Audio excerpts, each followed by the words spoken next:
بسم اللہ الرحمن الرحیم۔ السلام علیکم ورحمۃ اللہ وبرکاتہ۔ کان ہمارے جسم کا اہم حصہ ہے، بلکہ جسم کے تمام عضو اہم ہیں، اور اگر ان میں کوئی بھی خرابی پیدا ہو جائے تو بڑی تکلیف کا باعث بنتی ہے۔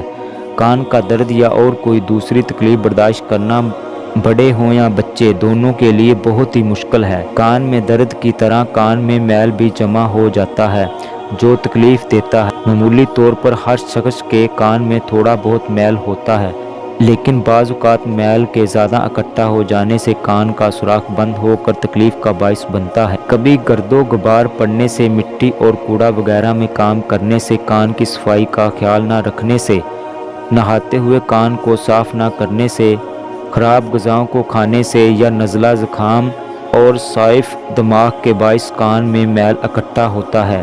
کان بند ہونے کی نشانیاں: ایک، مریض کو مختلف قسم کی آوازیں سنائی دیتی ہیں۔ 2، کان میں بار بار خارش ہوتی ہے۔ 3، اونچا سنائی دینے لگتا ہے۔ 4، دھوپ کے رخ پر کان کو دیکھیں تو میل بخوبی دکھائی دیتی ہے۔ صفائی اور احتیاط: عموماً کان میں میل صفائی کی بے احتیاطی کے باعث ہو جاتا ہے۔ کان کی صفائی کروائیں۔ عموماً کان میں میل صفائی کی بے احتیاطی کے باعث ہو جاتا ہے۔ کان کی صفائی کرائیں۔ نزلہ زکام کی وجہ ہو تو اس کا باقاعدہ علاج کروائیں۔ کان میں بغیر ڈاکٹر کے مشورے کے کوئی بھی دوا ڈالنے سے پرہیز کریں۔ بچپن اور جوانی میں جسم کی تمام قوتیں اچھی حالت میں ہوتی ہیں، اسی لیے صفائی کا کام خود بخود ہوتا رہتا ہے، مگر جوانی کے بعد جب بڑھیپا شروع ہو جاتا ہے تو کان اور جسم کے ہر حصے کی خاص حفاظت کی ضرورت پڑتی ہے۔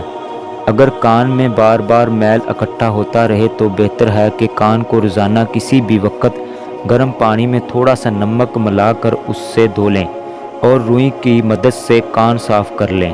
گرد و غبار سے بچیں اور دھوپ میں زیادہ نہ پھریں۔ نزلہ زکام کا باعث بننے والی چیزوں سے پرہیز کریں۔